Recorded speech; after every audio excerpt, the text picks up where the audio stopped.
بسم الله الرحمن الرحیم. سلام بینندگان ارجمند، با چند خبر در خدمت شما هستم.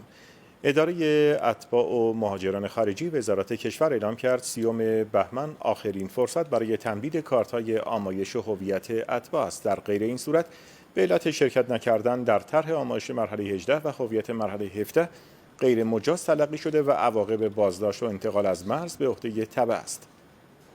مرکز امور اتباع و مهاجرین خارجی وزارت کشور همچنین از مشمولان خواست تا در اسرع وقت به دفاتر خدمات اقامت و اشتغال اتباع خارجی محدوده محل سکونت خود مراجعه و اطلاعات خواسته شده را به روزرسانی و کارت شناسایی دریافت کنند.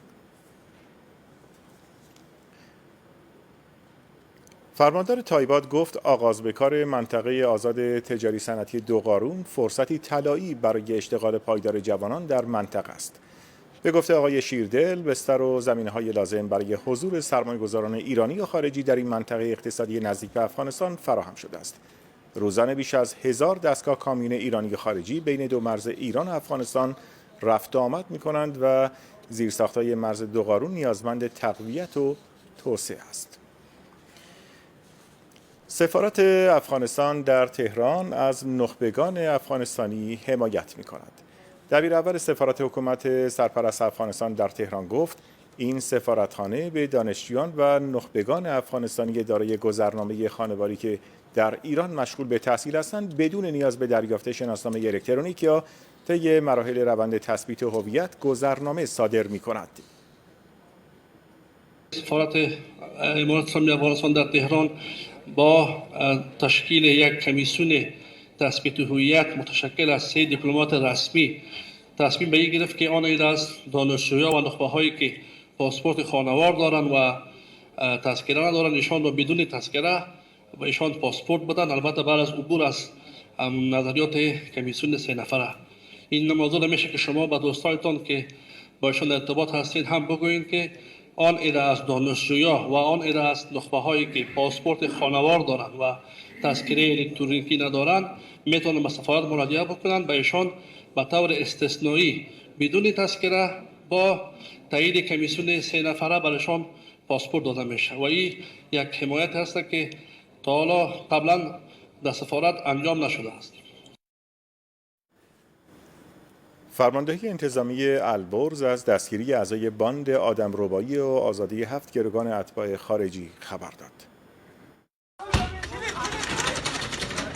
این لحظه آزادی گروگان‌هایی که همگی از اتباع خارجی هستند، آن هم پس از چندین روز شکنجه سخت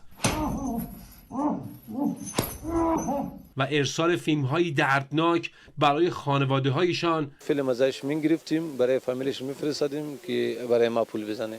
مبلغ $100,000 برای هر کدومشون خواستیم. آره.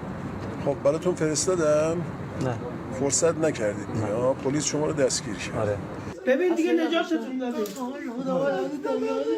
از یکی از کشورهای همسایه وارد ایران شدند. قانونی وارد کشور شدن.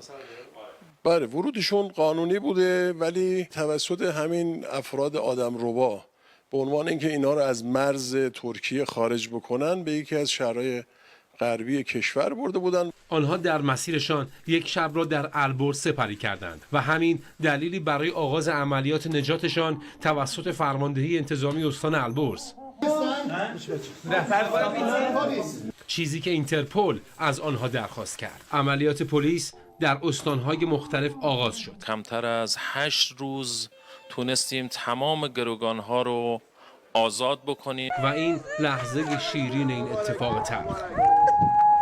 انشالله که خدا همیشه سلامتی به خودتان به خانوادهتان. خدا خیر. برای ما فرق نمیکنه اتباع ایرانی خارجی. وظیفه پلیس اینه که با این نوع موضوعاتی که بر علیه امنیت هست برخورد بکنن. و در آخر گروگان‌ها به محض آزادی به کشور خود بازگشتند. در حال حاضر در ارتباط با این پرونده 8 نفر دستگیر شدند و برای تکمیل مراحل قانونی در اختیار مراجع قضایی قرار گرفتند. علیرضا احمدی، خبرگزاری صدا و سیما، کرج.